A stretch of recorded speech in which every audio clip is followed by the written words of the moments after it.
Good morning, everyone.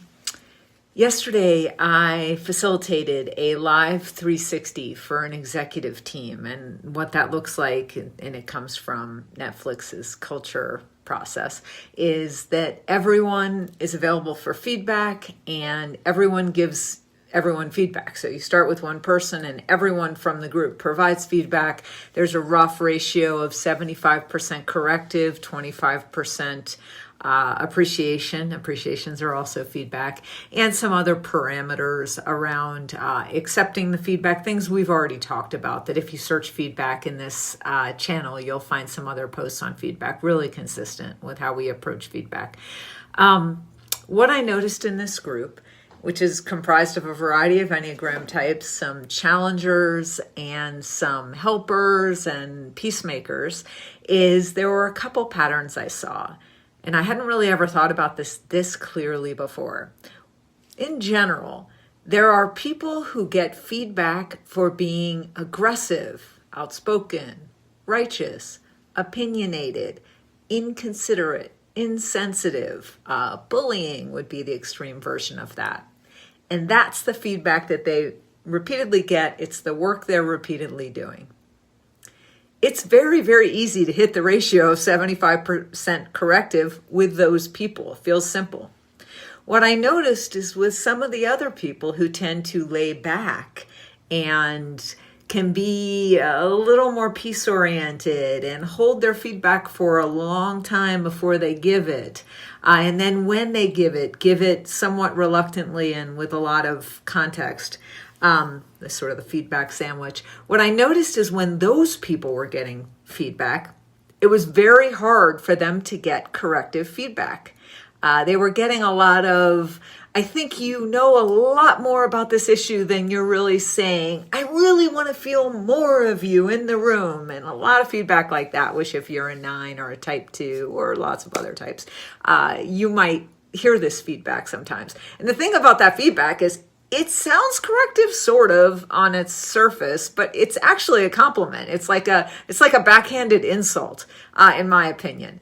And the thing about it is it seems adorable. Like, oh, somebody's just really being nice and generous and holding back and letting other people speak first and, waiting for the perfect time. And it just sounds adorable. And what struck me in this conversation last night is there is an immense cost to both of those behaviors. And the only one that people usually think about as costly is the first bucket, the people who are aggressive, opinionated, and righteous.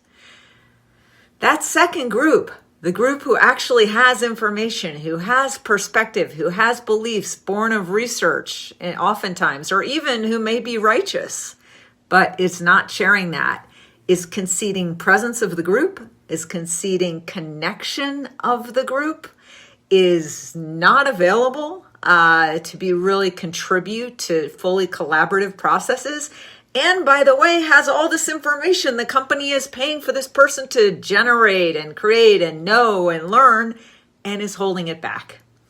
And it just never realized what the cost of that is. And I'm going to start talking a lot more about that. And I wonder if that resonates with any of you. The second thing I noticed for people in that second bucket, the more passive, restrained folks, is I started seeing a pattern that those people might have a story that they were going to hold back a certain amount of time. They were going to wait. They were going to work to build trust and empathy. And they were kind of like collecting their little chips, little stacks of chips of being supportive and good listeners and allowing other people to own the stage and all humble, all that stuff. They were collecting their chips. And that at some point, they could actually take some chips. This happened in this meeting yesterday, in the main part of the meeting, where one of the people who's been doing that for months, 6 months, took some chips and put them over here and said something very, very clear and risky.